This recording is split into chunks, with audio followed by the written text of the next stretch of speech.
Tapi yang lucu itu, Tat, justru Tuhanmu, tingkat Tuhan lu. Yang disuruh sujud malaikat, komparasi juga. Yang disuruh sujud malaikat, yang kena marah iblis. Iblis bukan golongan malaikat, tapi jin. Masa Allah nggak tahu iblis itu jin? Dan sampai hari ini Ustaz tak bisa menyebutkan apa kekafiran istrinya si Nuh. Dan kapal itu berlayar, Tat. Membawa mereka dalam gelombang laksana gunung, titik. Nuh memanggil anaknya ketika anak itu berada tempat yang terpencil, Tat. Pakai apa dia menghubungi anaknya, Tat? Gimana sih logikanya?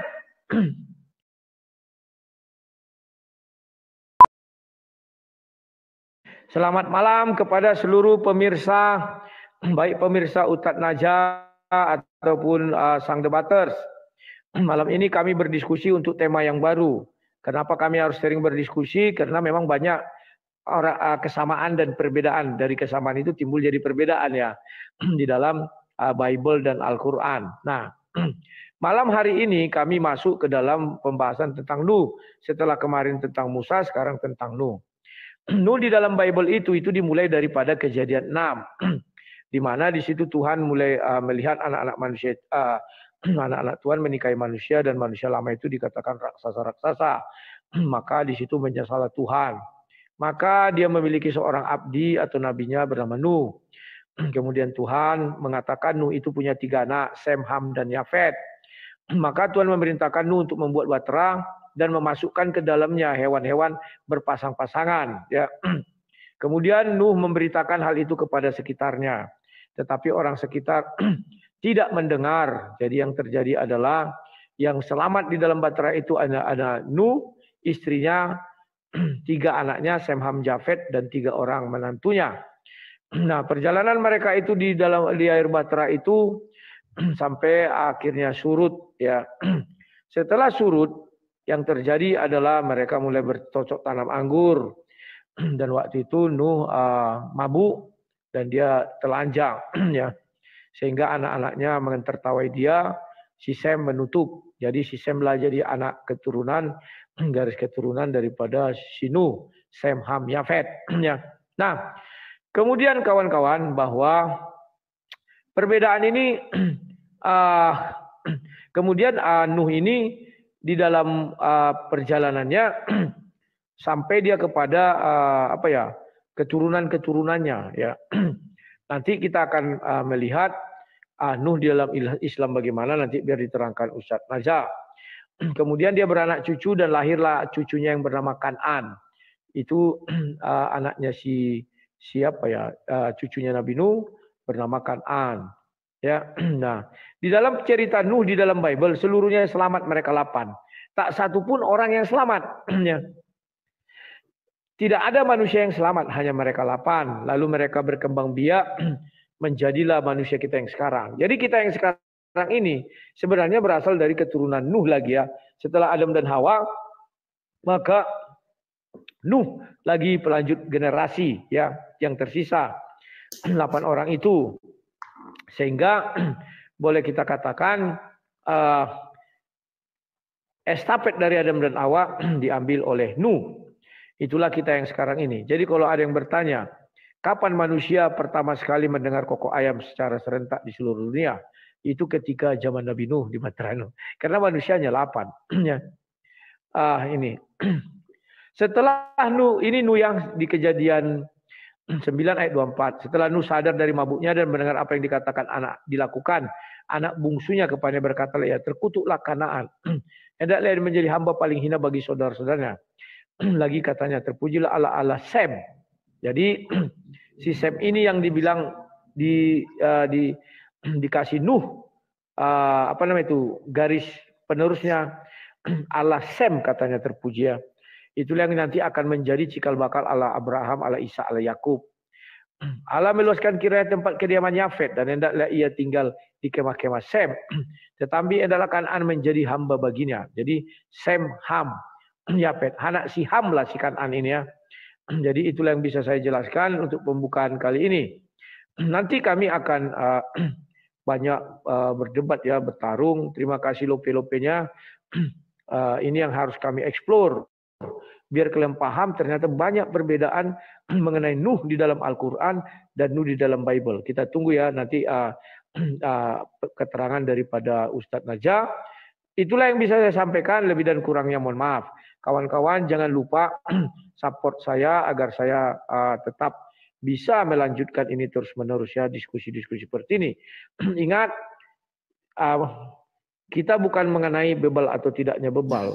Tapi yang kita mau diskusikan di sini karena banyak hal yang terjadi dan harus kita diskusikan. Saya tidak memaksa beliau untuk ikut saya, enggak. Itu urusan Roh Kudus. Demikian juga beliau tidak memaksa saya untuk ikut dia. Jadi kami hanya berdiskusi, kalian yang menonton, kalian yang menilai. Ambil sisi baiknya ya. Silakan. Terima kasih, Tat. Oke.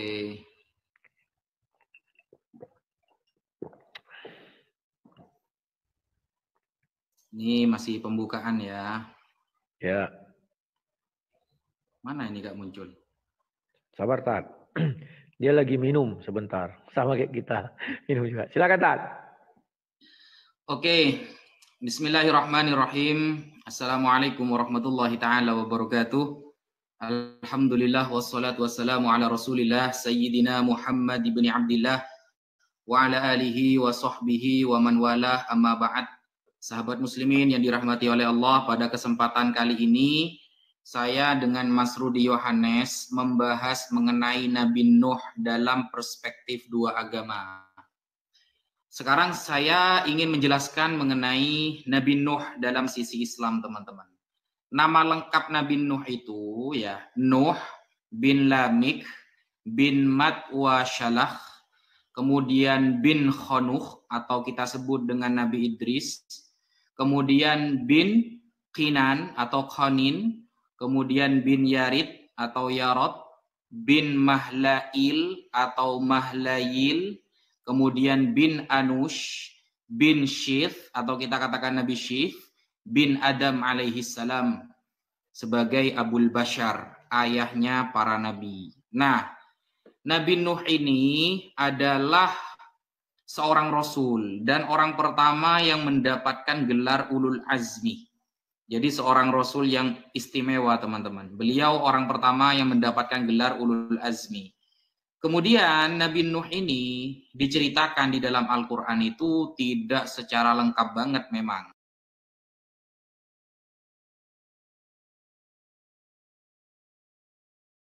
Karena Al-Quran suci umat Islam untuk menyampaikan sebagian cerita-cerita umat terdahulu kepada Nabi Muhammad SAW melalui malaikat Jibril.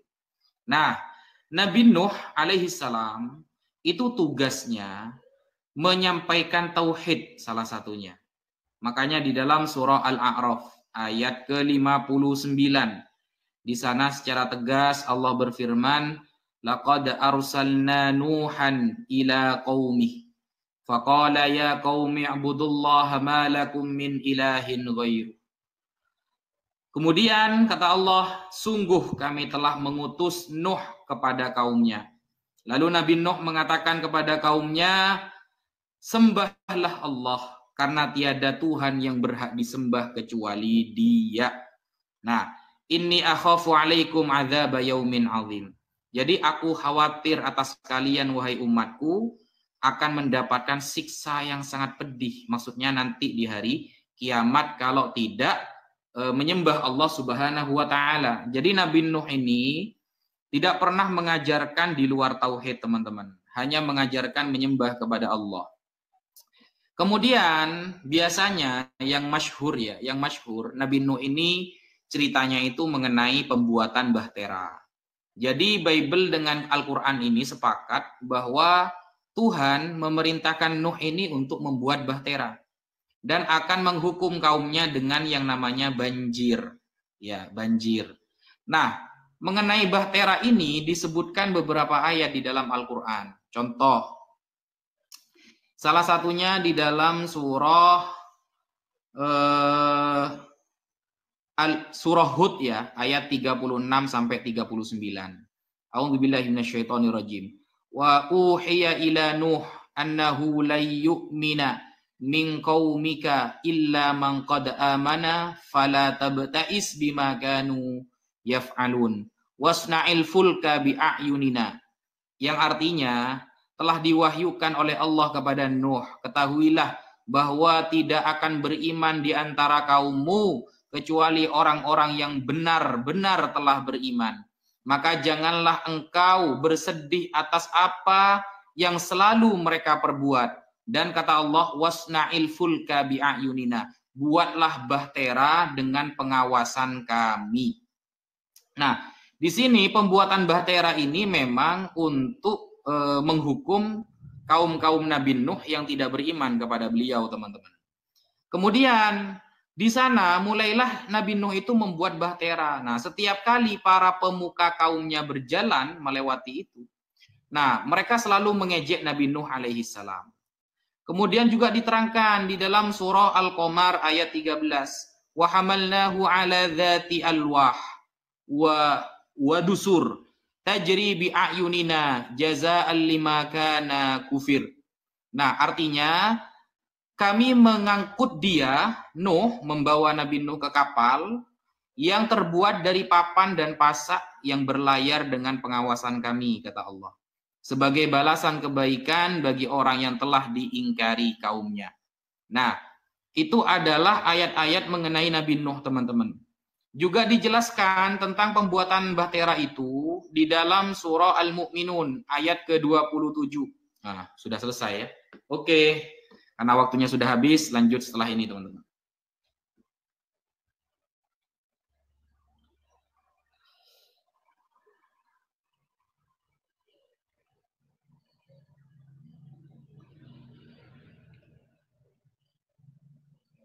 Oke.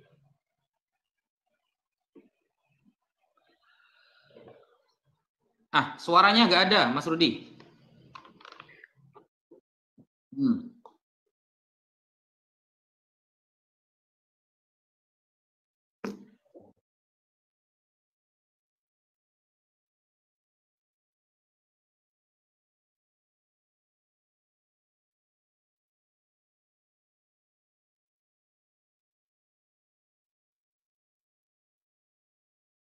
Sem, Ham, Yafet dan istrinya menjadi 8.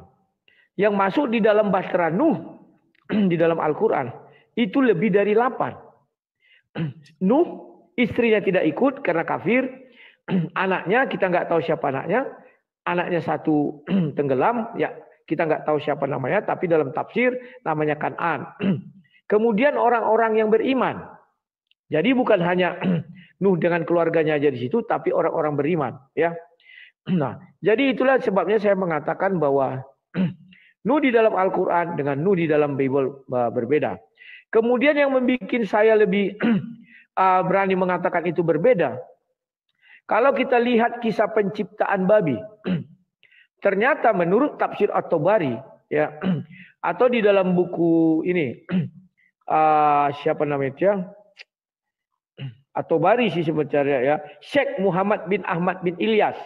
Ya, kisah asal mula menciptakan babi dan tikus, ya, diambil dari tokoh sepanjang zaman yang berkarya tulisan Syekh Muhammad bin Ahmad bin Ilyas, dan di At-Tabari juga itu ada. Diriwayatkan ketika kotoran binatang telah menuju bahtera Nabi Nuh, AS para penumpang bahtera mengadukannya kepada Nuh. Atas pengaduan itu Allah memberi wahyu kepada Nuh AS akan memeras ekor gajah. Setelah dia memeras-merasnya, dari sana muncul babi jantan dan babi tina yang kemudian memakan kotoran-kotoran yang menumpuk di dalam bahtera. Itu perbedaan yang mencolok. Kalau di dalam ajaran Islam, bahwa babi itu diciptakan belakangan di dalam bahtera Nuh. Bukan diciptakan pada zaman masa penciptaan. Nah, ini sangat menarik. Sementara di dalam Bible memang tidak dijelaskan jenis-jenis hewannya. Tapi disuruh dimasukkan yang berpasang-pasangan, ya. Tetapi khusus yang biar ada makanan mereka, beberapa yang tidak Arab, 7 kalau nggak salah saya. Nah, jadi di situ jelas perbedaan-perbedaan yang ada. Kemudian kalau kita merujuk kepada surah Hud, ya, ayatnya yang ke-42. Dan kapal itu berlayar membawa mereka ke dalam gelombang laksana gunung. Kalau di tafsir Ibnu Katsir, laksana gunung itu air sudah menutupi gunung seluruh dunia. Dan Nuh memanggil anaknya. Lah aku bingung, anaknya ini di mana lagi bersembunyi?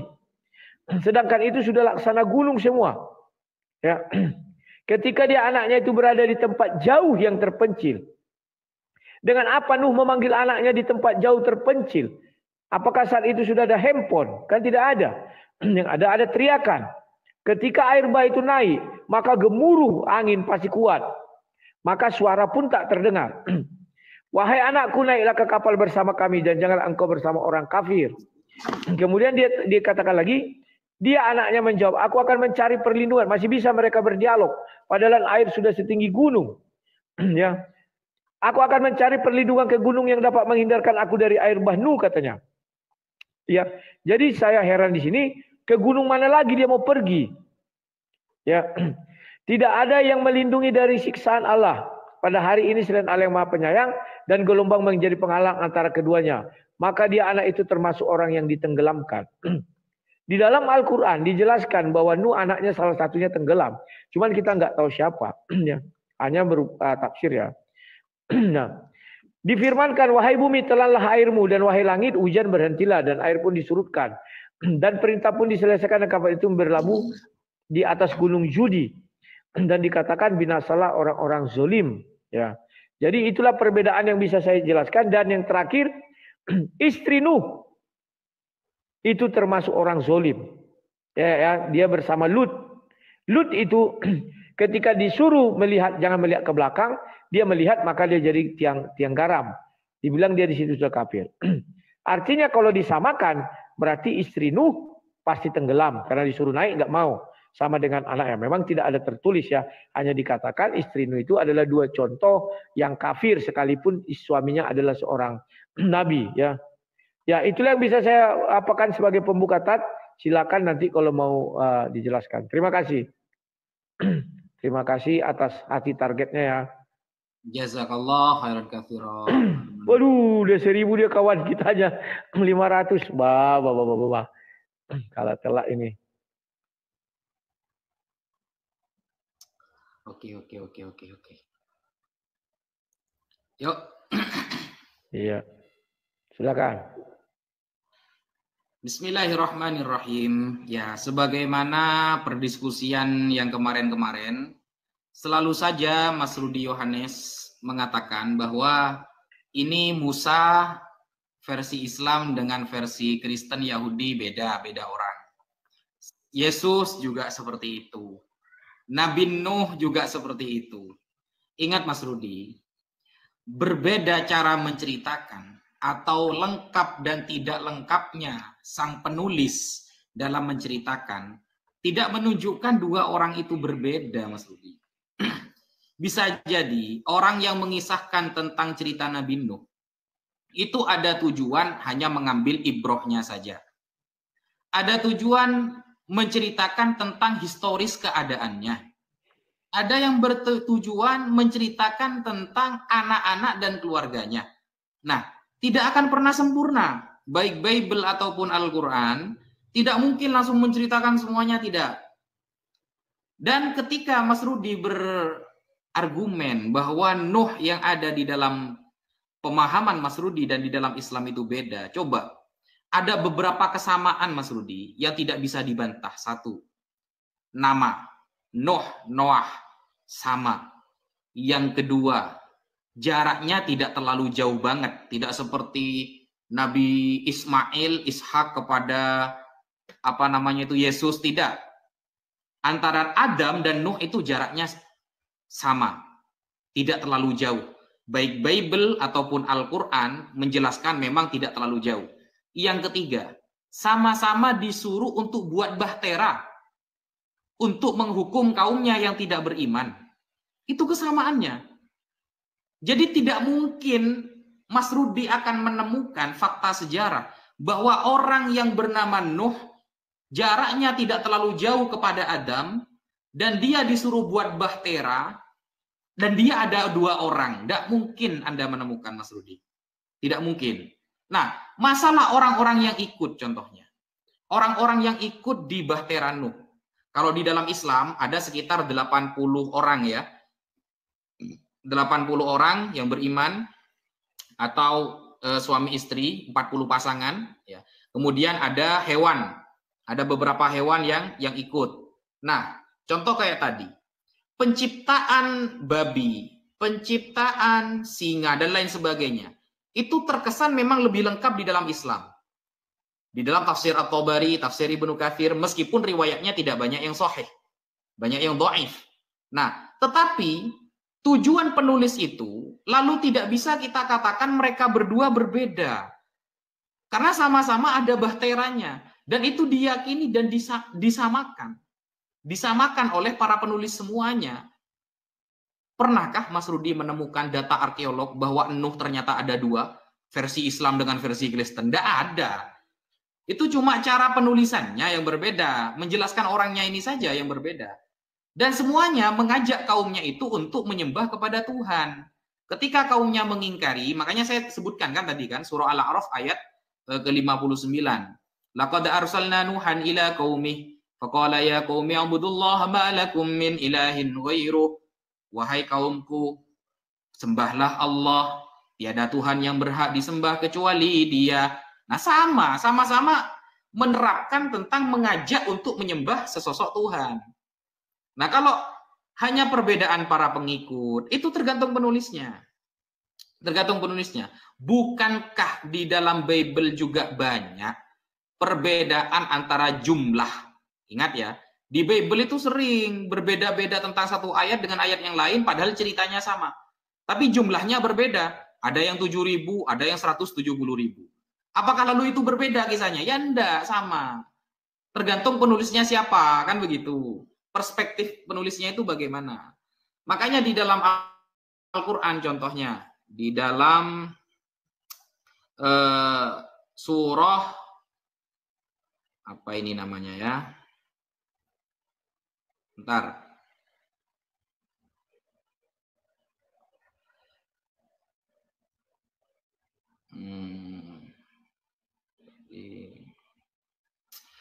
Contohnya kalau kita melihat di dalam surah Al-Mu'minun ayat 27. Di sini dijelaskan begini. Fa'auhayna ilaihi anis na'il fulka bi'ayunina wa wahyina fa idza jaa amruna wa farat tanur fasluk fiha min kulli zawjayn itsnaini wa ahlaka illa man sabaqa alaihi alqaul minhum wa la tukhatibni fil ladzina zalamu innahum mughraqun. Artinya, kami wahyukan kepada Nuh, buatlah kapal dengan pengawasan dan petunjuk kami. Apabila perintah kami telah datang dan tungku dapur telah memancarkan air, masukkanlah ke dalam kapal itu sepasang-sepasang dari jenis binatang, juga keluargamu, kecuali orang yang lebih dulu ditetapkan akan ditimpa siksaan di antara mereka. Janganlah engkau bicarakan denganku tentang orang-orang yang zalim, sesungguhnya mereka akan diketenggelamkan. Oke, sudah selesai ya. Lanjut, Mas Rudi.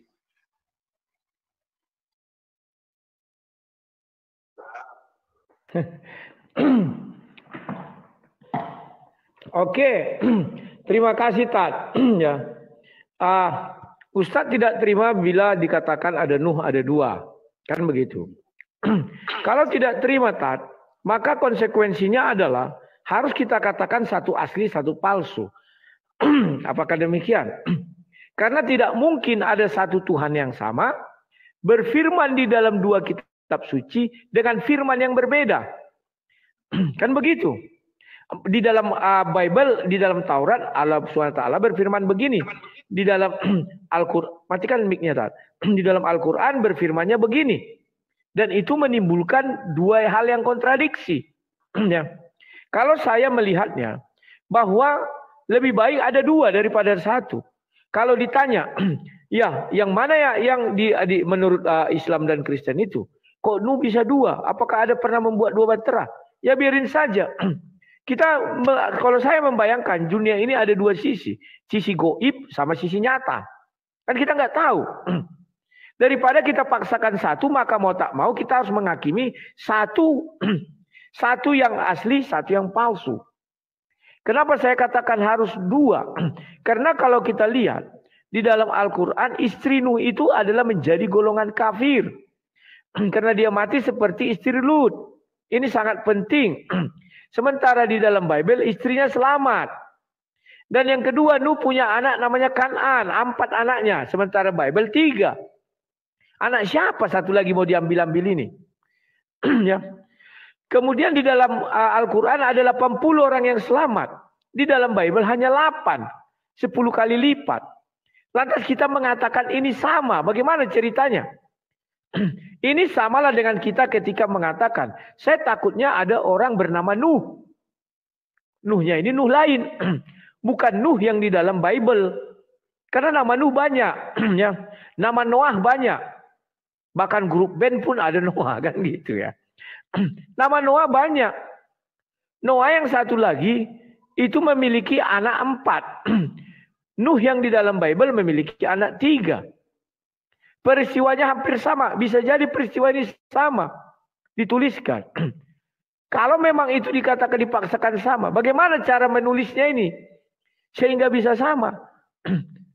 Bagaimana penulisnya bisa berbeda? Oh, 2 penulis yang berbeda.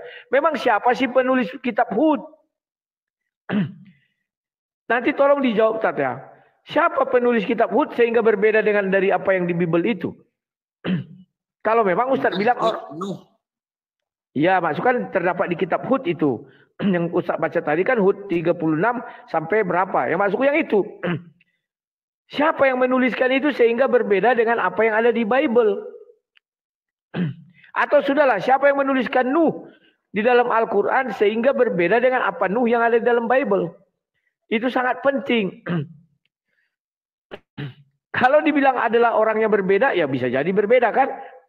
Dari mana dia dapat info? Kan kita bilang lagi itu.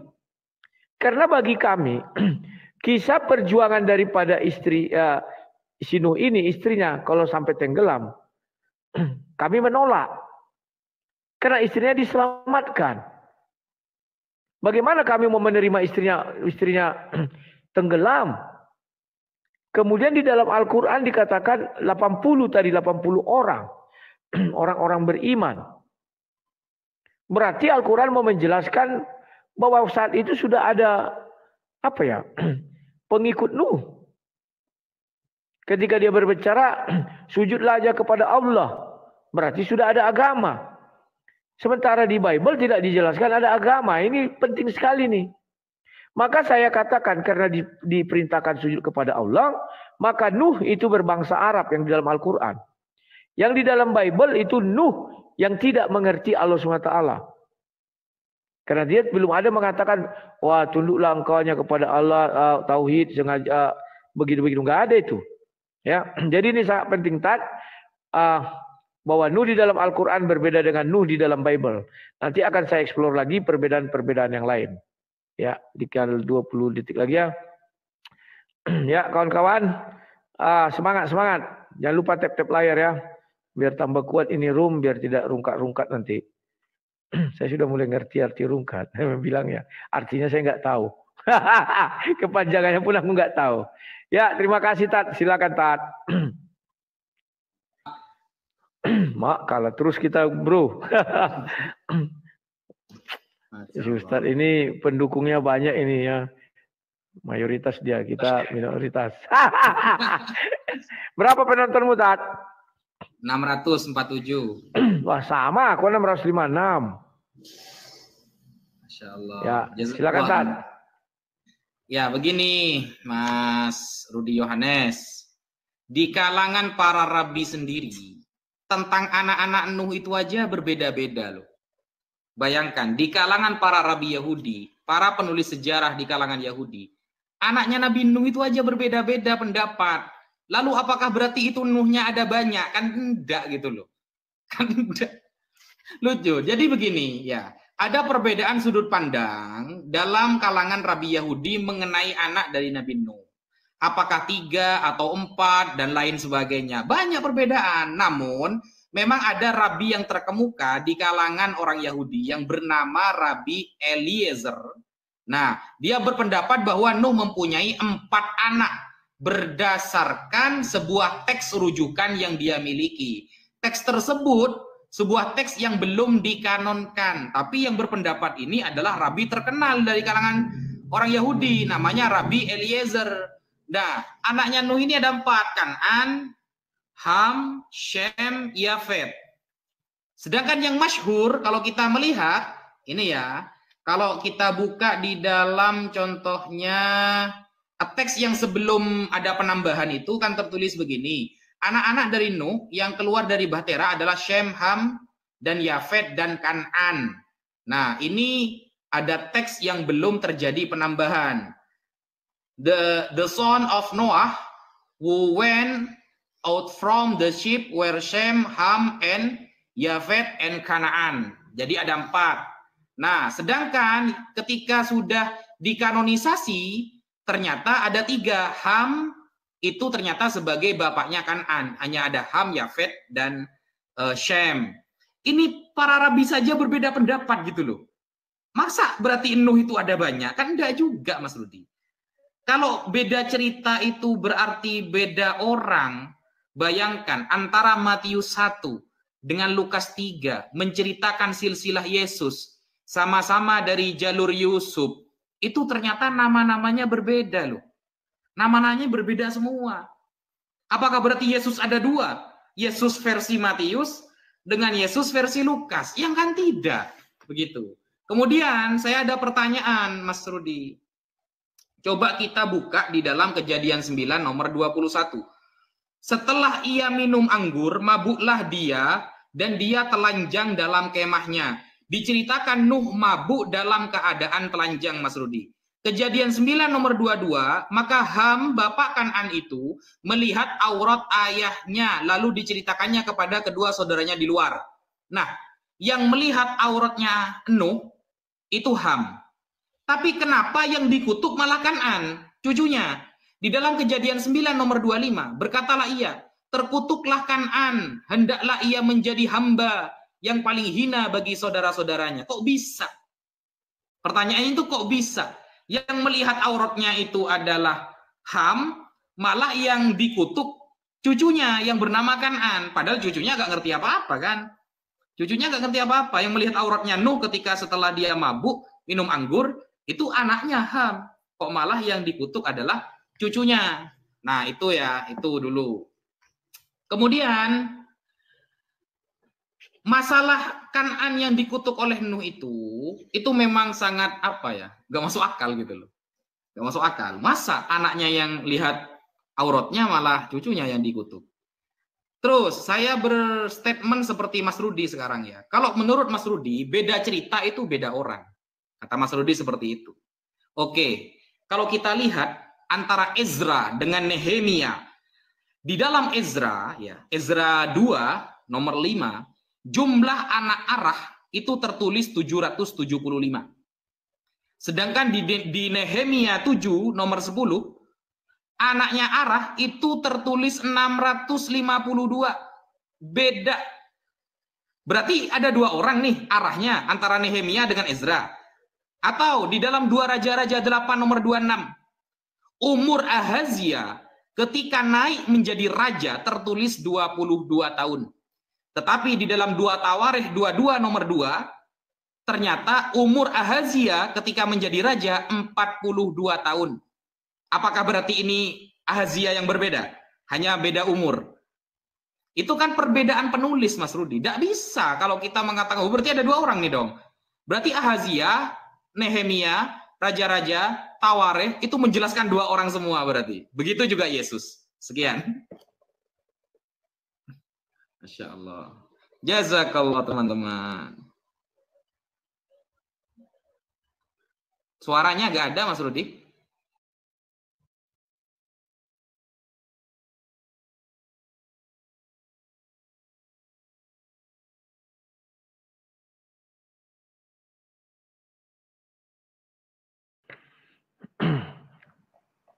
Loh, Mas Rudi sekarang kan saya sudah. Iya, aku Pak Sukun pencet tadi itu. Oh, iya. Ya, terima kasih Tat. Saya jadi heran melihat Ustaz ini. Apakah Allah SWT mengutip pernyataan rabi-rabi Yahudi? Sehingga ada di situ dikatakan 4 nama anaknya. Allah SWT pun tidak ada menyebutkan nama anaknya Kan'an. Tidak ada itu. Itu kan dari tafsir. Tafsir daripada orang-orang muslim yang ingin menyaingi daripada Allah SWT itu. Allah SWT tidak ada berkata tuh, bahwa itu adalah Kan'an, anaknya nggak ada kawan. Tapi dikatakan satu anaknya meninggoy, ya, gara-gara tersapu oleh air banjir itu, air bah itu, ya. Kemudian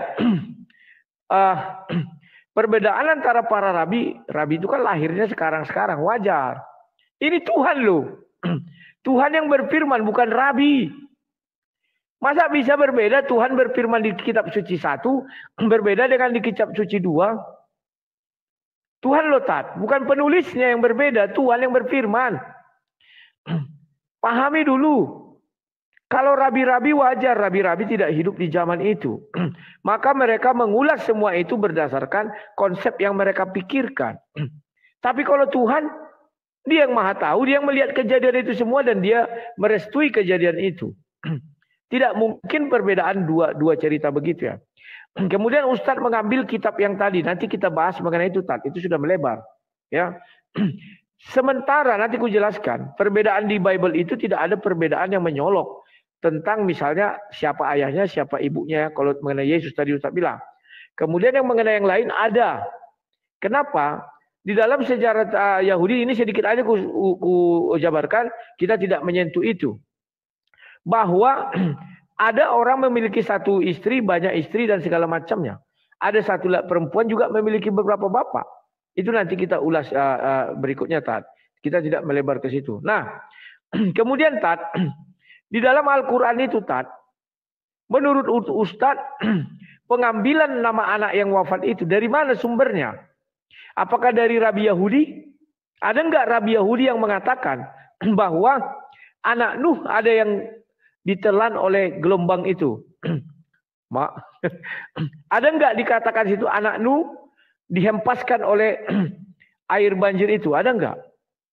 Itu sangat penting bagi saya, Tat. Ya. Untuk menjelaskan bahwa memang ada orang rabi-rabi itu yang menyetujui hal itu, Tat.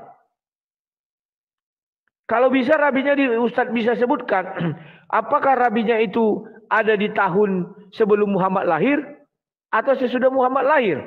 Ini sangat penting. Ya.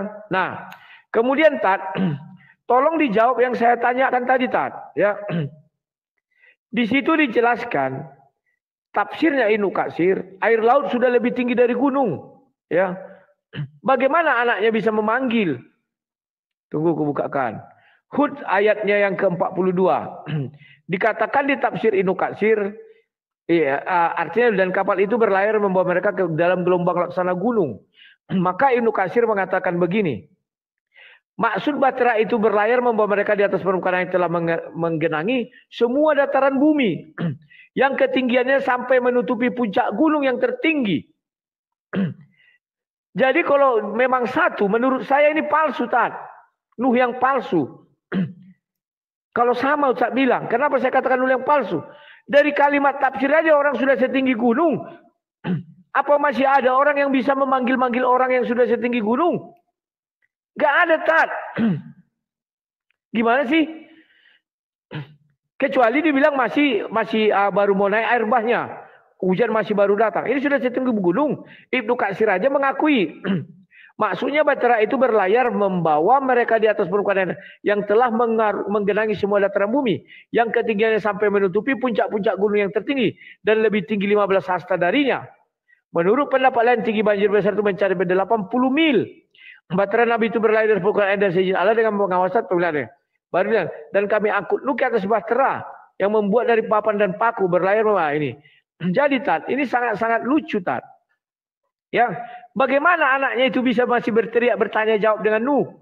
Hai anakku, naiklah, orang dia setinggi itu. Di mana anaknya itu Tat? Aku bingung. Coba jelaskan di mana anaknya itu. Terima kasih. Kalah terus aku Tat. Malam ini tidak bernasib baik. Tapi terima kasih atas dukungan orang-orang Kristen ya. Tidak apa-apalah. Santai Tat.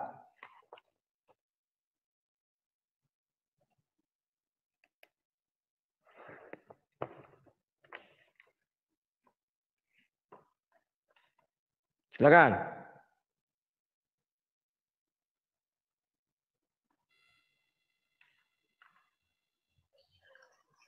Oke, bismillahirrahmanirrahim. Jadi begini. Ini ya. Saya pakai data nih ya.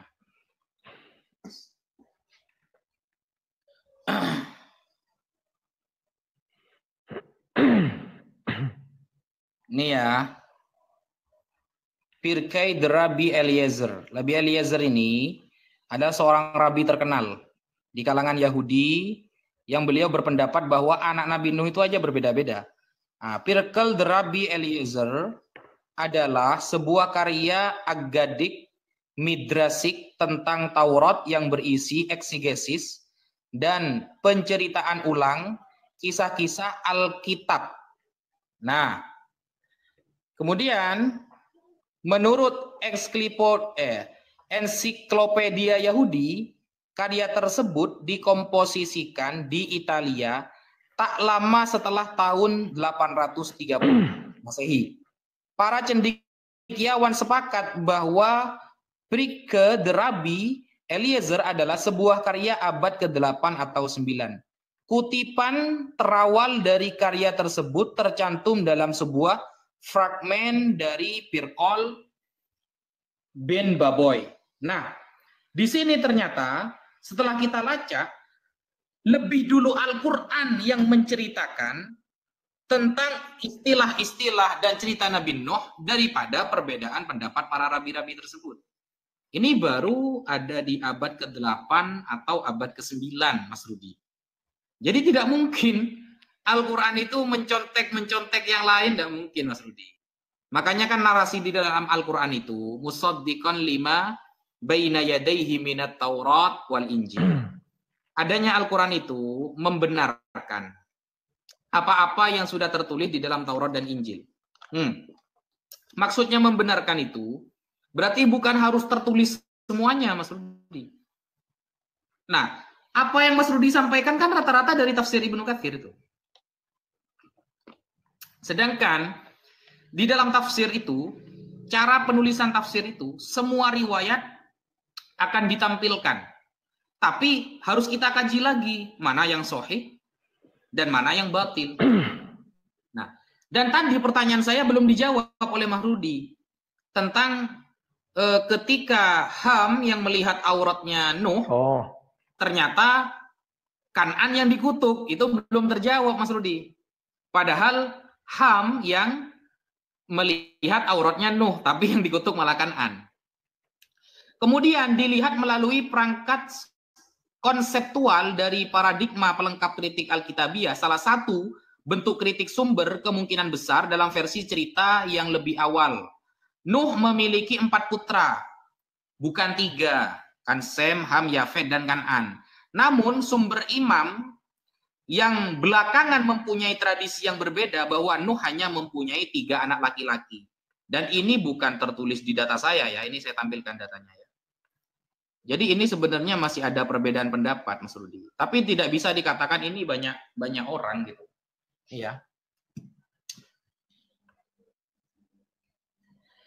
Dan saya ini, ini kok pendapat Rabi, mana pendapat Allah? Loh, ini namanya komparasi, Mas Rudi. Bahwa ketika Al-Quran mengatakan innahu laisa min ahlik, innahu amalun ghairu soleh. Kan'an itu bukan keluargamu lagi, Nuh, karena dia mengerjakan perkara yang tidak soleh. Dia tidak mau diajak ke kapal. Dan saat itu diceritakan Kan'an adalah anaknya Nabi Nuh. Dan ini ternyata dibenarkan di dalam website resmi milik orang Yahudi, The Torah. Ya, 4 putra Nuh. Di dalam The Torah 4 putra Nuh ini ternyata awal-awal semuanya itu sepakat. Anaknya Nabi Nuh itu bukan 3, tapi 4 sebelum dikanonisasi. Karena ada perbedaan-perbedaan dan kanonisasi ini mulai menyebar, maka disebutkan bahwa anaknya ini ada 3. Ini ya, solusi hipotesis tambahan. Nih, dilihat melalui perangkat konseptual dari tadi itu yang saya jual. Nuh memiliki 4 putra, bukan 3, Shem, Ham, Yafet, dan Kan'an. Namun sumber imam yang belakangan mempunyai tradisi yang berbeda bahwa Nuh hanya mempunyai 3 anak. Nah, ini apakah berarti mereka orang yang berbeda? Ini saya sedang komparasi, Mas Rudi. Maksudnya, ketika para ulama tafsir itu berbeda pendapat, itu tidak menunjukkan 2 orang, tidak. Karena para rabi Yahudi sendiri ternyata banyak berbeda pendapat. Namanya juga cerita-cerita umat terdahulu, tidak akan fix. Begitu ya. Sekian. Oke. Menang Terima lagi. kasih Tat. Menti menang tipis. Nggak apa-apa, tetap menang namanya. Ya, siap. Oke. Ya, silakan Tat. Ya, terima kasih Tat. Bapaknya yang membuka, anaknya yang dikutuk. Ya, itu tidak masalah Tat. Ya, yang penting dia kan baru sadar dia kondisinya Tat. Namanya dia mabuk Tat. Apa yang di dalam pikirannya itu yang dilakukannya Tat. Dan terbukti sampai hari ini anaknya itu memang terkutuk Tat bagi dia, bagi orang Yahudi juga iya. Dan pada saat orang-orang Abraham juga orang Kanaan itu menyembah berhala, ya. Dan memang itu adalah tanah perjanjian, tanahnya. Orang-orangnya tetap di dalam kutukan. Ya. Dan itu jelas Tat, alur ceritanya dia kan mabuk. Aku nggak pernah mabuk sih. Ustaz pernah mabuk? Mungkin belum pernah. Orang mabuk selalu berkata, begitu sadar dia belum kembali 100% Tat. Dia langsung mengutuki anaknya. Jadi itu tidak masalah. Kalau itu yang kita bilang lebih lucu lagi Tuhan Tat. Disuruh malaikat sujud, iblis yang kena marah. Nah, ini lebih lucu Tat. Apakah Tuhan mabuk nggak?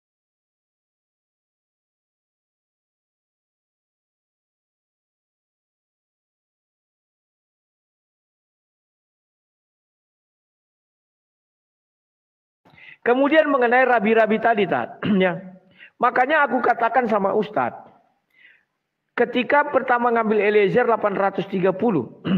Al-Quran di situ Tat. Belum ada yang utuh. Itu kita ketahui. Karena yang Birmingham itu pada tahun 570 hanya 2 lembar. Yang apa namanya itu? Yang di Yamen itu di atas tahun 600-an itu. Baru di kanon sudah jadi buku ada 2 ya. Yang 1924 itu yang Ustaz pegang sekarang atau yang tahun sebelumnya. Maka dari itu Tat, kalau kita bilang rabi-rabi pendapat rabi justru membuka jurang bahwa Nuh di dalam Al-Qur'an berbeda dengan Nuh di dalam Bible. Membuka jurang Tat, nggak sama. Semakin Ustaz buat banyak ambil dalil-dalil tetap nggak sama. Dan Rabi itu ada nggak mengatakan bahwa yang meninggoy istrinya? Karena di dalam Al-Quran 2 hal ini ada melekat. Istrinya meninggoy atau jadi kafir. Dan yang kedua, bahwa anaknya salah satunya meninggoy. Nah ini. Ada nggak pendapat Rabi itu seperti itu? Kemudian ada nggak pendapat Rabi yang ketiga? Bahwa di dalam kapal itu bukan hanya Nuh dan keluarganya, tapi ada 80 orang lagi. Itu juga penting Tat. Gak bisa kita tutup mata terhadap hal itu. Karena itu sangat penting juga. Kalau bisa kau tunjukkan juga dari rabi-rabi itu Tat, berarti Nuh kau dengan Nuh Rabi itu sama. Itu saja yang gue bilang. Tapi kalau Nuh di dalam Quran dengan di dalam Bible itu berbeda Tat. Belum lagi kalau kita merujuk kepada buku-buku Islam. Bahwa penciptaan babi di dalam kapal baterainya Nabi Nuh. Dari mana jalannya itu Tat? Rabi itu ada nggak meyakini itu? Kan nggak ada. Nah, oleh sebab itu Tat, tadi pertanyaanmu sudah ku jawab, pertanyaanku belum ku jawab Tat. Bagaimana membuktikan surah Hud 42 tadi? Sebagai bukti kebenaran Al-Quran. Air sudah setinggi gunung, kapal sudah setinggi gunung. Anak Nuh masih hidup. Bagaimana dia dibilang bisa dikatakan tenggelam? Sedangkan setinggi gunung aja air, dia masih hidup.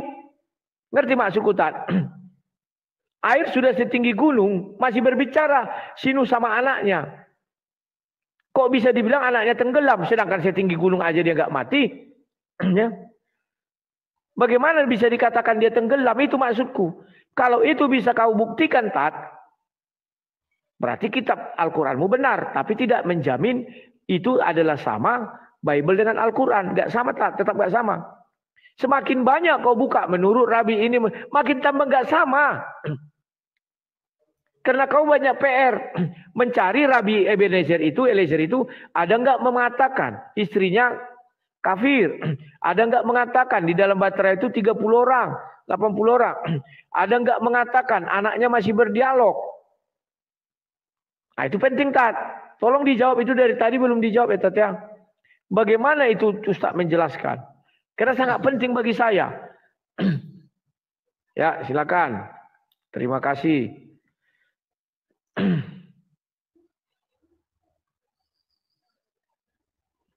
Ada lalat ini. Menti, menang tipis, Tat.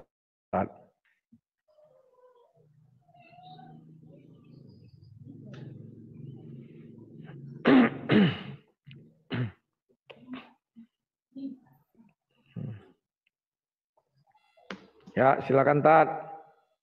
Oke, sebelum saya menjawab pertanyaan Mas Rudi mengenai surah Hud ayat 42. Tadi ketika saya bertanya kepada Mas Rudi, saya kan bertanya kepada Mas Rudi tadi, yang melihat auratnya Nuh itu anaknya Ham. Tapi yang dikutuk kok malah Kan'an. Jawaban Mas Rudi lucu. Jawabannya itu karena dia kan sedang mabuk, gak sadar katanya. Itu tidak masalah kata Mas Rudi. Oke, sekarang kita baca ayatnya ya. Kita baca ayatnya. Coba Mas Rudi buka di dalam Bereshit 9 nomor 24 Mas Rudi. Bereshit Kejadian 9 nomor 24. Tertulis begini. Wa yihkets Noah meyi yuno wa yeda et aser asalobeno hakatan. Maksudnya ini dalam bahasa Ibrani, maksudnya artinya setelah Nuh sadar dari mabuknya dan mendengar apa yang dilakukan anak bungsunya kepadanya. Jadi sadar, lalu dengar kabar bahwa ada yang melihat auratnya dia. Jadi sadar dia. Lalu di dalam Kejadian 9 nomor 25 langsung wa yaumer arur Kan'an ever evadim YHWH atau Hashem le'ekhaf. Jadi berkatalah dia, terkutuklah Kan'an. Bayangkan. Di dalam Kejadian 9 nomor 24 dia sudah sadar. Setelah sadar dia mendengarkan kabar bahwa Ham itu melihat auratnya. Langsung di Kejadian 9 nomor 25 langsung yang dikutuk malah Kan'an. Jadi salah ketika Mas Rudi mengatakan kalau dia sedang mabuk tidak sadar, itu salah, ngawur itu. Ngarang itu Mas Rudi. Coba dilihat lagi di dalam Kejadian 9 nomor 24 dan 25. Itu ya. Jadi Mas Rudi harus jeli lagi. Nah, kemudian ini Mas Rudi. Kalau kita lihat Mas Rudi, ya.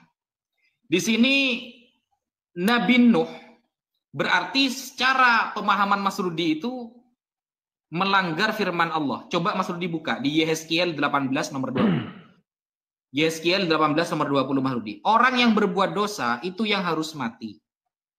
Anak tidak akan turut menanggung kesalahan ayahnya.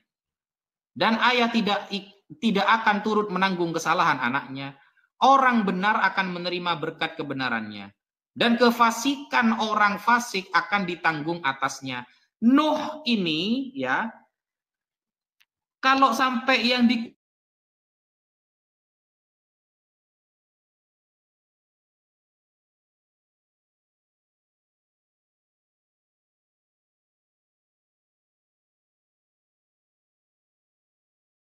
ini adalah naskah tulisan tangan yang ada di apa namanya dia?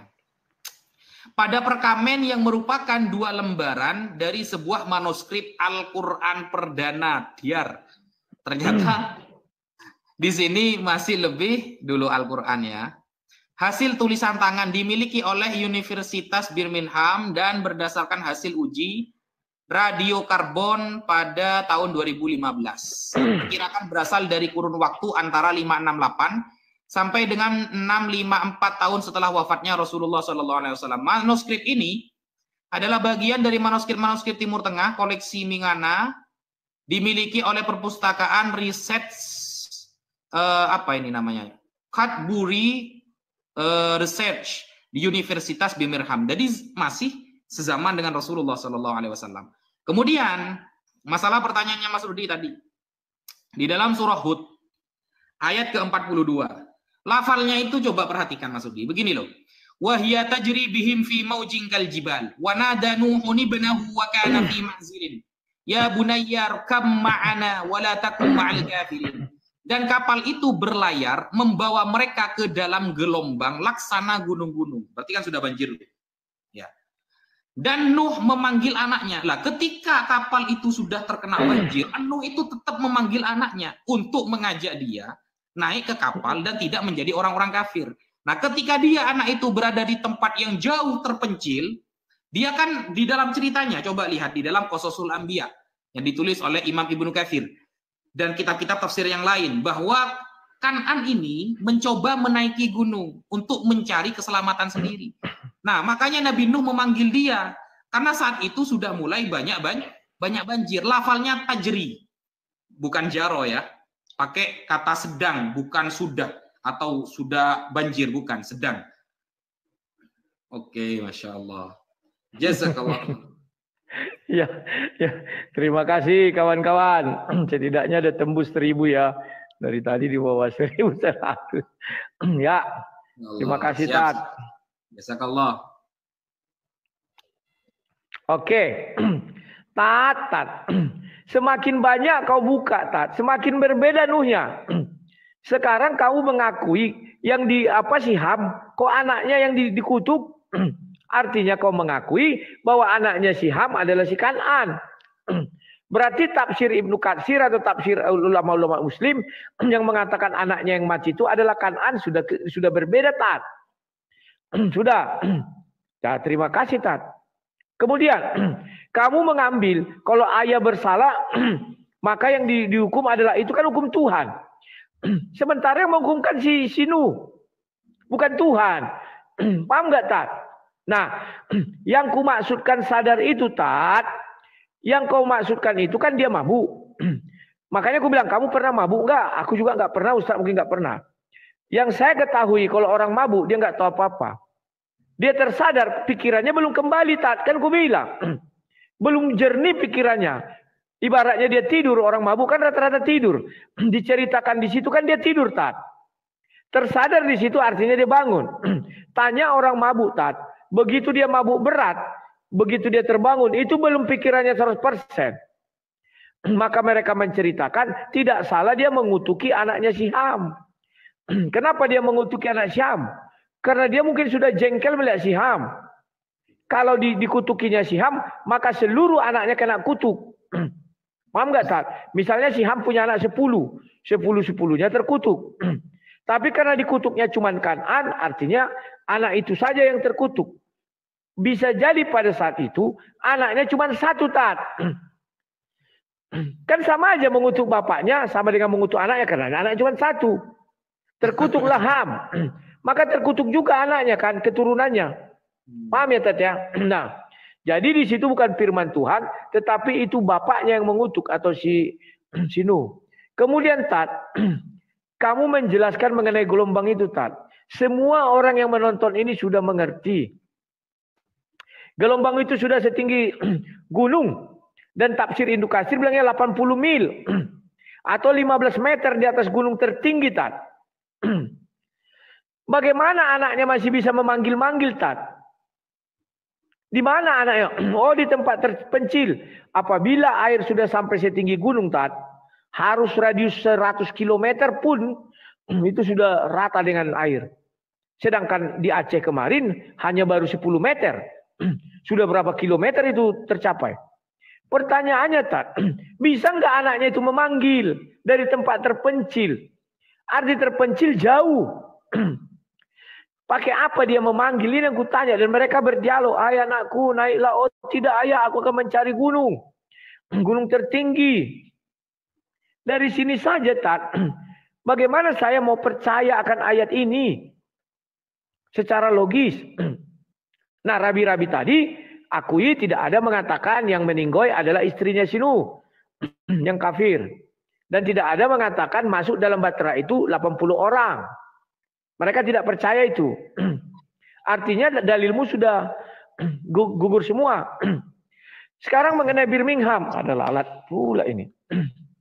Sekarang mengenai Birmingham Tat. Dengan jelas-jelas dirimu menjelaskan Birmingham itu. Hanya 2 lembar loh Tat. Jadi Al-Quran itu mulai ada, itu di atas tahun 1924 itu yang Ustaz pegang. Yang tertua, yang sudah lengkap, itu nggak ada. Yang di Yamen itu tidak lengkap, hanya 63 surah. Ada videonya.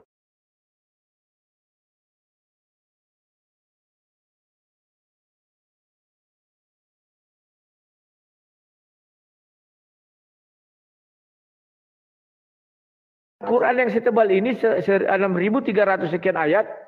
Makanya untuk saya meyakinkan saya, tolong jelaskan surat tadi itu aja lah.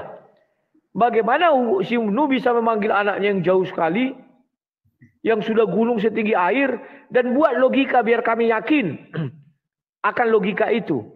Setinggi apapun air, orang bisa memanggil. Kalau bisa dia masih berbicara, air sudah gelombang tinggi, dia pasti hanyut di bawah gelombang. Dan kapal itu pasti menjauh.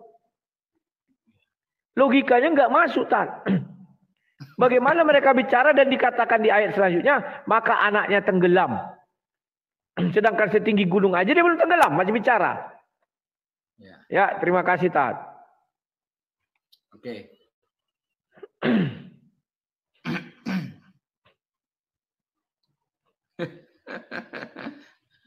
Ini chattingannya teman-teman lucu-lucu ini. Nggak apa-apa.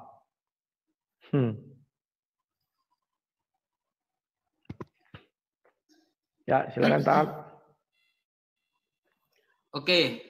Bismillahirrahmanirrahim. Jadi di dalam ini Mas Rudi ya, saya bacakan dulu ya.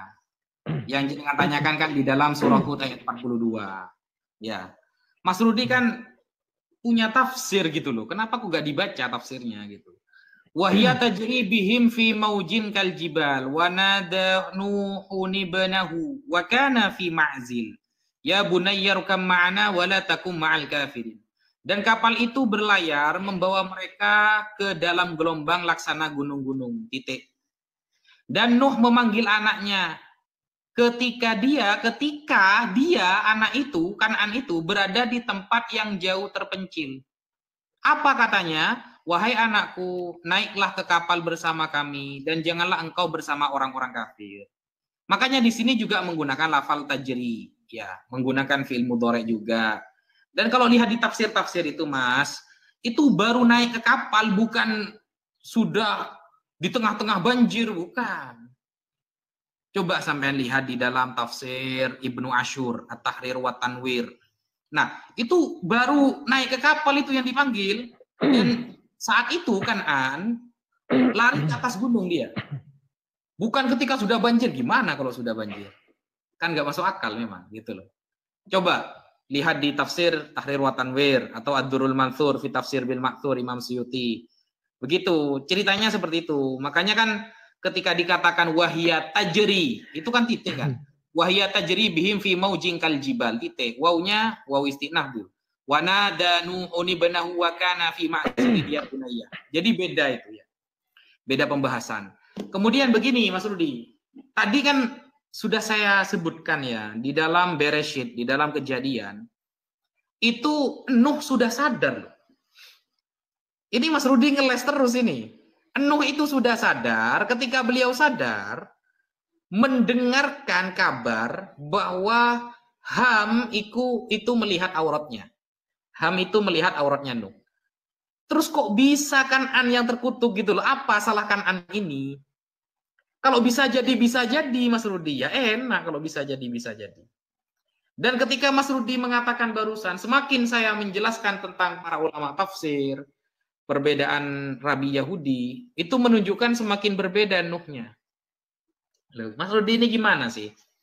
Kalau Rabi Yahudi saja berbeda pendapat mengenai Nuh, yang jaraknya lebih dekat daripada umat Islam, ya, apalagi setelahnya, yaitu Kristen, Islam, dan lain sebagainya. Yahudi saja, rabi-rabinya berbeda pendapat gitu loh. Apakah itu lalu menunjukkan dua orang? Ya tidak. Makanya saya tadi cari perbandingan Mas Rudi. Ya, cari perbandingan. Perbandingan contohnya tadi saya membuka salah satu kontradiksi dalam ayat-ayat Alkitab. Contoh kontradiksi jumlah orang di Alkitab ada di Ezra 5 ayat 2. Di Ezra 2 nomor 5, jumlah anak Arah tertulis 775. Di dalam Nehemia 7 nomor 10, anaknya Arah itu ada 652 orang. Itu sudah beda. Apakah berarti beda? Ini ayat sucinya loh. Ini ayat sucinya, bukan tafsirnya yang berbeda. Menjelaskan satu orang, berbeda ternyata. 2 Raja-Raja 8 nomor 26. Umur Ahazia ketika menjadi raja umurnya 22 tahun. Sedangkan Tawarikh 22 nomor 2, 2 Tawarikh 22 nomor 2, itu Ahazia berumur 42 tahun ketika menjadi raja. Apakah berarti itu 2 orang? Ini ayat sucinya yang berbeda, bukan penafsirnya. Nah, ini kan sedang komparasi kan. Saya kan sedang komparasi bahwa ketika itu berbeda pendapat, lalu apakah berarti 2 orang? Atau di dalam 2 Samuel 24 nomor 1. Dalam 2 Samuel yang mengajak Daud melawan Israel, tertulis Tuhan. Sedangkan di dalam 1 Tawarikh 21 nomor 1, yang ngajak melawan Israel ternyata setan. Loh, beda ini. Yang satu yang mengajak Tuhan, yang satu setan. Antara Tuhan dan setan kan beda banget gitu loh. Apakah berarti ini 2 orang? Atau kesalahan penulis? Berarti kalau menurut Mas Rudi, ini salah satunya pasti ada yang salah antara Tawarikh atau Samuel. Begitu Mas Rudi. Jadi kalau Mas Rudi tetap kekeh dengan pendapatnya bahwa Nuh di dalam Islam dan pemahaman Mas Rudi berbeda, ya monggo, tidak apa-apa. Tapi kan Mas Rudi mengambil pendapat Yahudi itu. Sekian.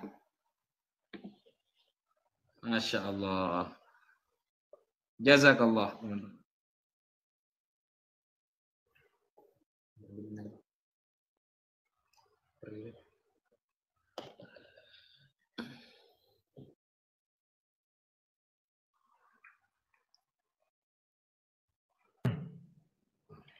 Ya, Tat. Kalau bisa kita diskusi itu fokus loh tentang Nu ya Nu. Jangan lari tentang yang itu. Tapi kau ambil satu contoh. Yang kau bilang tadi mengenai 1 Samuel dengan itu ya, ada dibilang Tuhan mengutus berperang melawan Israel, ada iblis. Kan itu sudah pernah aku jelaskan. Ya. Bagaimana Tuhan dikatakan di situ itu adalah rojak dari Tuhan. Ada dikatakan adalah iblis. Ketika peristiwa Ayub kan nggak tahu. Yang datang kepada Tuhan kan iblis. Hai iblis, dari manakah engkau? Silakan kau apakan hambaku itu, tapi sayangkan nyawanya. Maka kalau aku menulis, ketika aku melihat dari sisi Ayub, aku akan mengatakan di sisi Ayub, iblis yang datang. Tapi ketika aku di sisi Tuhan mendengar percakapan itu, aku akan mengatakan Tuhan yang mengutus iblis itu. Roh jahat dari Tuhan. Paham ya? Jadi itu tidak masalah. Kalau ini masalahnya besar sekali. Ya. Sekarang Ustaz, makanya gue bilang Ustaz tak pernah mabuk. Ayat itu jelas mengatakan dia tertidur. Orang mabuk itu tertidur. Dan begitu dia tersadar, pikirannya belum 100% sadar. Tanya siapa saja pemabuk. Nggak ada yang langsung, begitu dia terbangun, langsung sadar dia. Ingat dia semua. Nggak ada itu, Tat. Nggak ada. Pahami dulu ya, Tat ya. Itu nggak ada. Ibarat orang pingsan, dia tersadar. Memang dia terbangun, tapi pikirannya belum 100% pulih. Itu dulu pahami, Tat. Nah, kemudian mengenai gelombang tadi. Ini aku bukakan tafsirnya Ibnu Katsir. Kalau sampai Ibnu Katsir depak pun tidak kamu setujui, Tat, aku bisa apa ya? Ini Ibnu Katsir punya loh ini. Belum ada orang Islam yang bisa menentang Ibnu Katsir. Firman Allah, dan bahtera itu berlayar membawa mereka dalam gelombang laksana gunung. Bukan ada dibilang ceritanya itu ketika mereka mau berangkat. Dirimu bohong, Tat. Maksud bahtera itu berlayar membawa mereka di atas permukaan air yang telah menggenangi semua daratan bumi.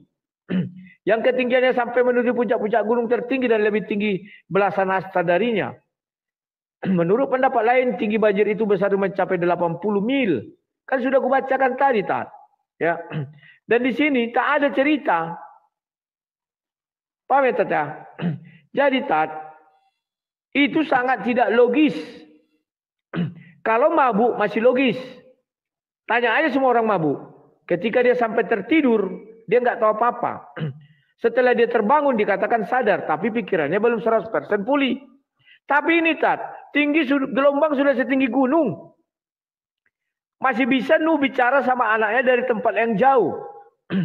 Kalau gunungnya sudah tinggi, maka jauhnya itu minimal 100 km loh, Tat. Pakai apa mereka bicara? Apakah pakai handphone? Belum ada handphone saat itu, Tat. Teriak pun tidak akan sampai itu, Tat. Dan itu belum mati anaknya. Terus dibilang dia tenggelam. Sedangkan itu sudah pada puncak tertingginya air. Bagaimana anaknya mau mati, Tat? Tidak bisa loh. Nah, kemudian yang harus lagi dijabarkan. Bagaimana peristiwa istrinya itu jadi kafir? Istri Nuh dari al-Islam aja dulu. Gak usah kita membuat rabi-rabi. Tidak akan pernah membahas istri Nuh. Mati, gak ada itu. Ya, Tat, tolong kau jawab dua ini dari ajaran Islam. Kenapa istri Nuh itu kafir itu dulu? Biar kita buktikan. Karena di dalam ajaran Kristen, istri Nuh masuk di dalam bahtera loh. Gak ada dia kafir, gak ada dia mati seperti Lut. Lut kan tertinggal istrinya. Berarti kalau disamakan dengan istri Lut, berarti istrinya Nuh juga meninggoy. Nah, itu tak. Dua itu dulu jawab, pastikan. Jangan lari kita ke perbedaan ayat ini kita bicara Nuh. Intinya, saya tetap mengatakan bahwa Nuh itu adalah dua orang yang berbeda. Nuh di dalam Al-Quran dengan Nuh di dalam Bible itu berbeda. Terserah dirimu menolak atau menerima, aku tetap mengatakan berbeda. Karena latar belakangnya berbeda. Jangan kita bicara silsilah, Tat. Al-Quran tidak ada menjelaskan silsilah Nuh. Itu semua kau ambil dari Bible.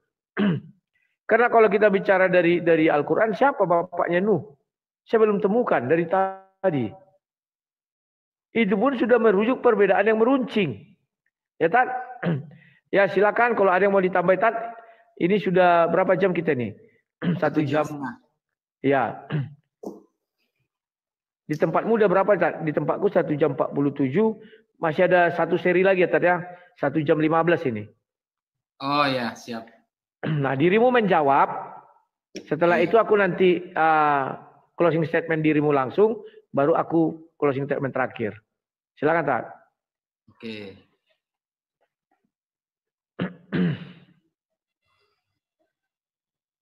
Ini kita buka tafsir Ibnu Katsir. Ini ya Mas Rudi ya. Tafsir Ibnu Katsir. Saya buka-buka dari tadi Mas Rudi, tafsir Ibnu Katsir. Gak ada tentang bahwa ketika Nabi Nuh memanggil anaknya itu ketika sudah banjir. Mana? Ketika sudah banjir. Di tafsir gak ada nih. Kalimatnya begini nih ya. Kalimatnya mana ini tadi? Wa ma qadaruhu inna rabbil ghafurur rahim. Ini ya. Wa qawluhu wa hiya tajri bihim fi maujin kal jibal. Jadi ini kan banjirnya itu sudah kena gunung-gunung ya. Ai safina sa'ira maksudnya di sini adalah kapal yang melewati bihim ala wajhil ma, di atas air, alladzi qad tabaqa jamil ardi, yang sudah meliputi semua bumi di sini. Nah, di sini yang memanggil ya, memanggil anaknya ketika sedang banjir ini mana? Enggak ada ya. Karena kalimat memanggilnya itu ditafsiri di bawahnya ini. Wa qauluhu wa nada Nuhun ibnahu wa kana fi ma'zil. Nah, ayat ini ketika Nuh memanggil anaknya dan anaknya itu ada di tempat terpencil, ya bunayya rukam ma'ana, wahai anakku, naiklah ke kapal bersama kami. Justru malah ditafsiri pertama oleh Imam Ibnu Katsir, hadza huwal ibnu ar-rabi', ini adalah anak yang keempat, wasmuhu Yam, namanya Yam. Wa kana kafiron, dan dia kafir, da'ahu abuhu inda rukubi sabina. Di sini ini ya, da'ahu abuhu inda rukubi safinah. Nabi Nuh memanggil anaknya itu ketika mau naik ke bahtera Jediar. Ketika mau naik ke bahtera dipanggilnya, bukan ketika Bukan ketika sudah banjir bandang, guys. Itu tafsir Ibnu Katsir yang saya buka. Gitu.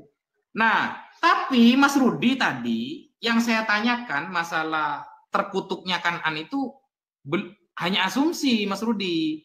Jadi itu pemikiran Mas Rudi. Jadi ya kan namanya juga orang mabuk. Itu kan pemikiran jenengan. Kok bisa lari ke Kan'an itu loh. Padahal gak ada kaitannya sama Kan'an. Makanya ayatnya begini. Setelah Nuh sadar dari mabuknya. Ingat ya, bukan sadar dari tidur. Sadar dari mabuknya. Nuh sadar dari mabuknya, bukan dari tidur. Nah, dan mendengar apa yang dilakukan anak bungsunya kepadanya, Ham. Nah, ini kok bisa Kan'an yang dikutuk? Kan'an gak ada di sana waktu itu, gitu loh. Kok bisa langsung Kan'an yang dikutuk? Ini kan gak masuk akal ayat ini. Gak masuk akal sama sekali. Itu harus dijawab pakai data, Mas Rudi. Minimal ada pendapat Rabi Yahudi, karena ini kitabnya Yahudi. Bisa nggak Mas Rudi menampilkan data? Ada dari Rabi Yahudi menjelaskan bahwa kenapa Nuh menulis atau mengkutuk Kan'an. Padahal yang melihat auratnya adalah Ham. Kan begitu. Nah, kemudian tadi Mas Rudi itu menjelaskan, ini kan Birmingham ini cuma ada 2 lembar katanya. Loh, kalau saya kembalikan, contoh ya, autograf kejadian yang asli sejak di zaman Musa ada apa enggak? Enggak ada juga, Mas Rudi. Enggak ada juga. Saya minta 1 lembar saja. 1 lembar saja. Autograf lembaran asli, seperti Al-Quran ini, ada 2 lembar, Birmingham ya, yang ada di zaman Musa. Ada enggak? Yang asli di zaman Musa. 1 lembar aja. Minta Taurat. Baik kejadian, imamat, bilangan, ulangan. 1 lembar aja. Ada enggak? Enggak mungkin ada. Gitu loh. Lebih keren manuskrip Birmingham meskipun cuma 2 lembar. Kalau Mas Rudi mau menuduh seperti itu. Nah, sehingga ketika kita membaca pendapat beberapa Rabi Yahudi, saya mengaitkan dengan ayat-ayat tadi, bukan sedang meloncat dari bab yang lain, tidak. Saya itu mau ngasih contoh kepada Mas Rudi, ketika antara 2 penulis beda menceritakan sosok sebuah orang, atau sebuah cerita, jumlah, umur, tahun, belum tentu 2 orang. Tawarikh sama Samuel ini sering berbeda pendapat, Mas Rudi. Itu saya sedang mengkomparasikan. Samuel sama Tawarikh ini sering berbeda pendapat dari jumlah, tahun, cerita. Tapi ceritanya sama 1 orang gitu loh. Sekian. Oke. 1 putaran lagi ya, Tet ya? Ya. Masih jam. Oke. Tunggu.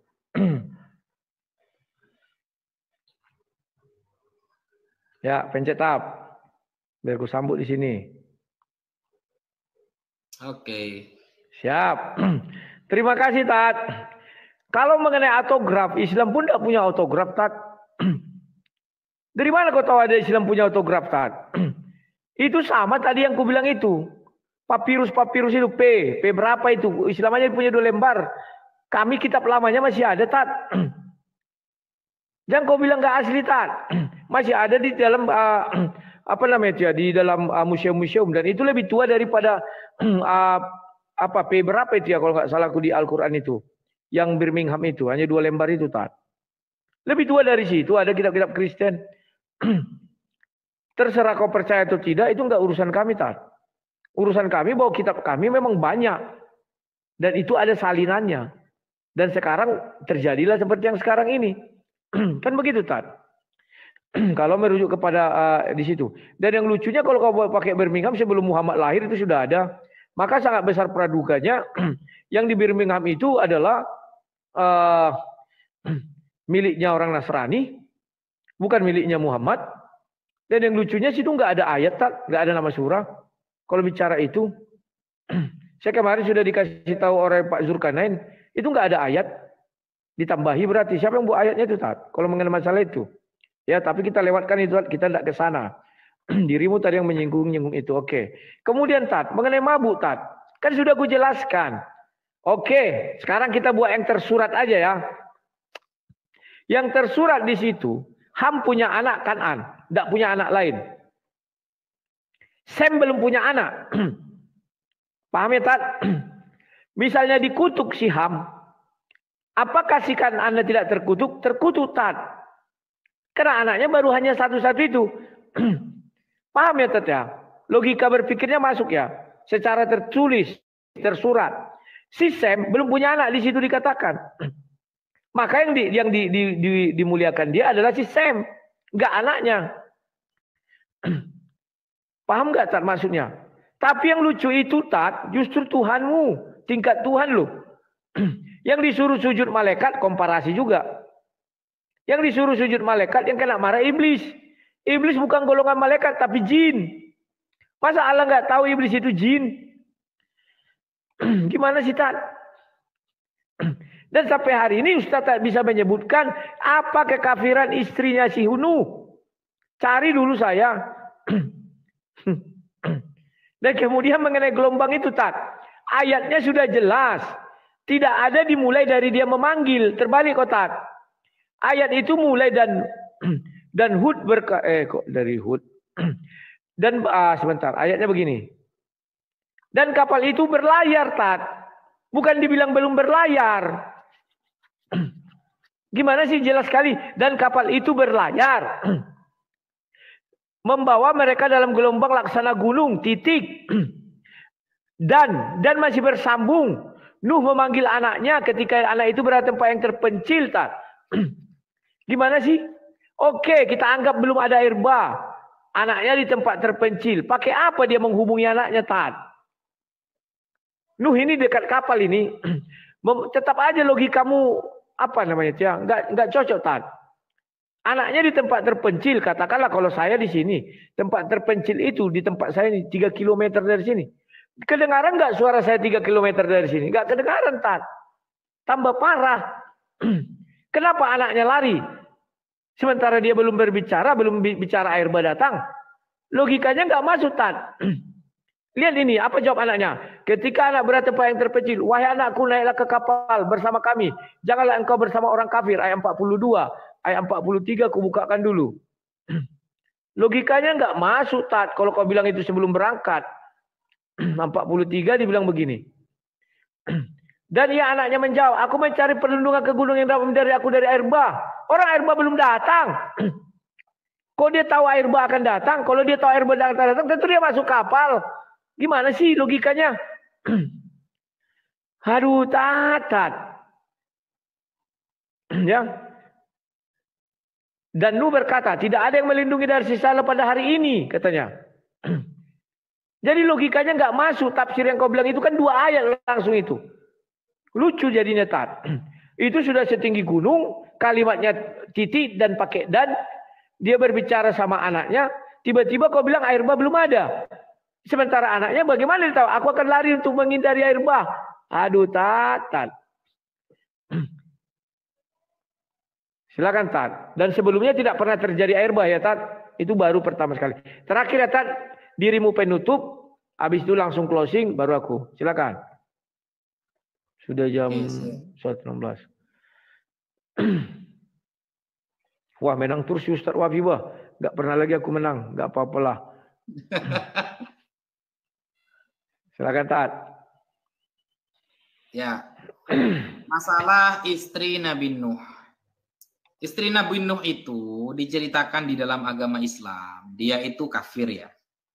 Dan tidak ikut ke kapal. Nah, kalau di dalam pendapat Mas Rudi, dia juga naik ke kapal, betul? Dalam Bible, bukan dalam Bible ya. Itu naik ke kapal. Nah, ternyata istri Nabi Nuh ini juga menjadi polemik, Mas Rudi. Menjadi polemik.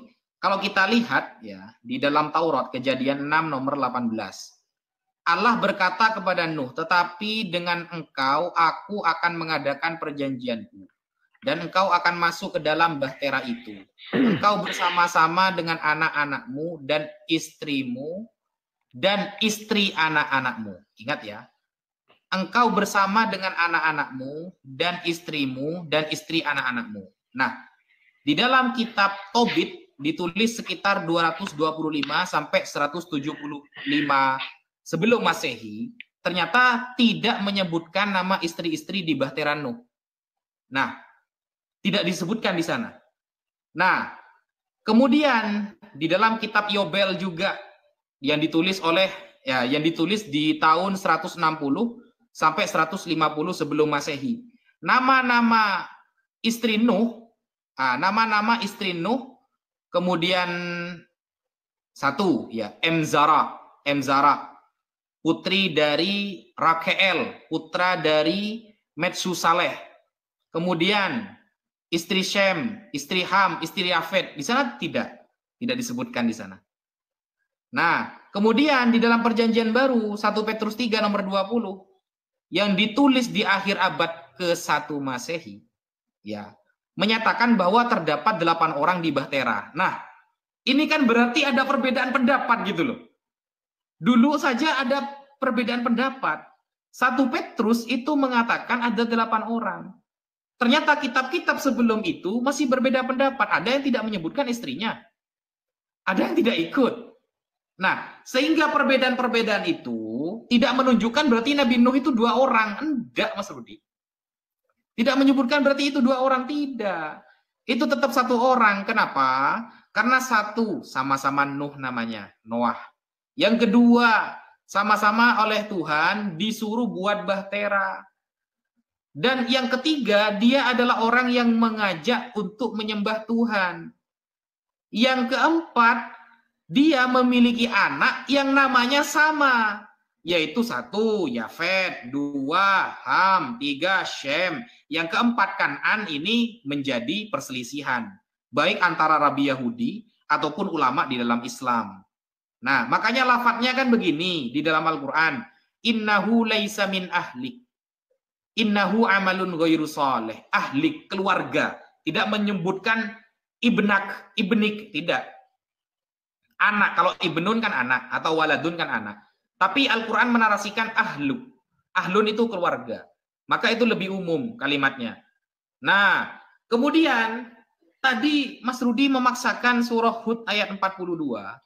Itu ketika tengah banjir lalu memanggil anaknya. Padahal sudah saya bacakan di dalam tafsir Ibnu Katsir barusan. Bahwa da'ahu abuhu, Nabi Nuh memanggil dia, indaruku bisafinah. Itu di dalam tafsir Ibnu Katsir. Ketika naik ke kapal itu. Dan tepat fi ma'zilin, tempat terpencil ya. Kapalnya kan besar gitu loh. Dia kan waktu itu berteriak.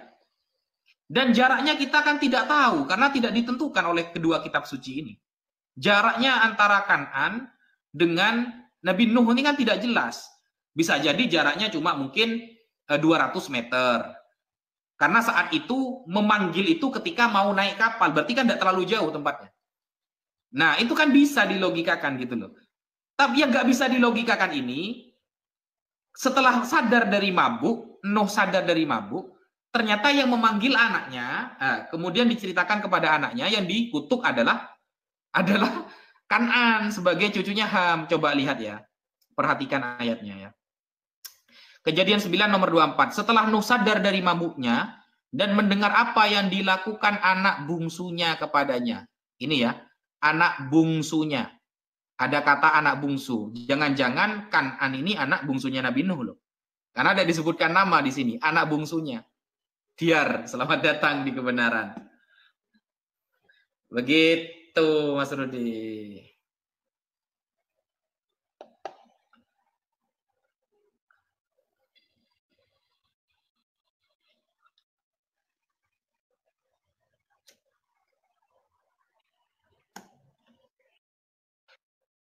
Ini gimana ini? Penutupan.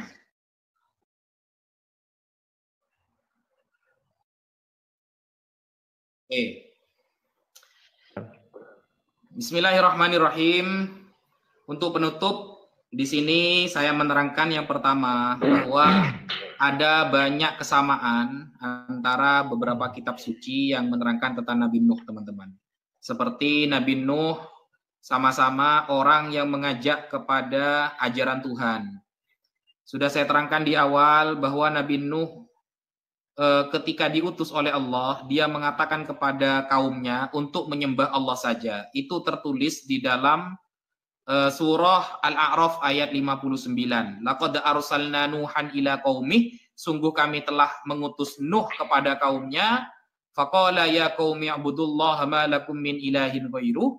Nabi Nuh mengatakan kepada kaumnya, sembahlah Allah, tiada Tuhan yang berhak disembah kecuali Dia. Yang kedua, sama-sama semua kitab suci menyebutkan dialah sang pembuat bahtera yang akan terjadi banjir. Namanya sama, Noah, sama. Dan anak-anaknya juga namanya sama, cuma ada beberapa perbedaan. Ada yang mengatakan 3, ada yang mengatakan 4. Ham, Shem, Yafet. Bahkan kalau di dalam tafsir Ibnu Katsir ad-Dimashqi, di dalam tafsirnya itu ada yang bernama Yam. Yam. Itu penafsiran dari surah Hud ayat 42. Ketika Nabi Nuh memanggil anaknya, ternyata ada yang menafsiri huwal ibnu ar-rabi'. Yang dipanggil itu adalah anak yang keempat yang bernama Yam. Dan terlepas itu Yam atau Kan'an yang dipanggil ketika banjir, ternyata pemanggilannya itu dalam tafsir Ibnu Katsir da'ahu inda rukubi safinah. Dia memanggilnya tatkala mau naik ke kapal. Dan itu semuanya sama-sama ada bahteranya. Nah, kemudian saat itu Nabi Nuh ya diterangkan juga di dalam Qasasul Anbiya contohnya, atau kitab-kitab Imam Ibnu Katsir seperti Al-Bidayah wa Nihayah, ya, umur beliau itu 950 tahun. Dan ini banyak perbedaan pendapat dari kalangan para ulama, ada yang mengatakan 1000 tahun lebih. Tapi Ibnu Katsir di sana mencatat 950 tahun, berarti sama dengan kitab saudara kita yang Kristen 950 tahun. Itu sama seperti yang disampaikan oleh Imam Ibnu Katsir.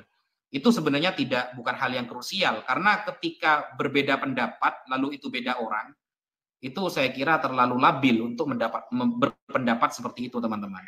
Mungkin itu dulu yang bisa saya sampaikan.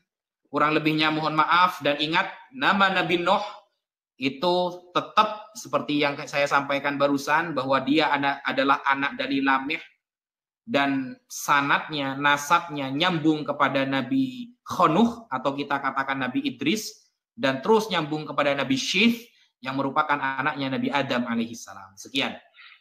Lanjut. Oke, terima kasih Tat ya atas diskusi malam ini. Kalau dari sudut agama Kristen, kami tidak mengakui Nuh dalam Al-Quran sama dengan yang dalam Bible. Nama anaknya tidak tertulis dalam Al-Quran, di dalam Bible itu tertulis ya Sem, Ham, Yafet. Kemudian bahwa di dalam Kejadian 9 itu dikatakan 8 orang yang masuk dalam bahtera. Nuh istrinya, anaknya 3 dan istri anaknya.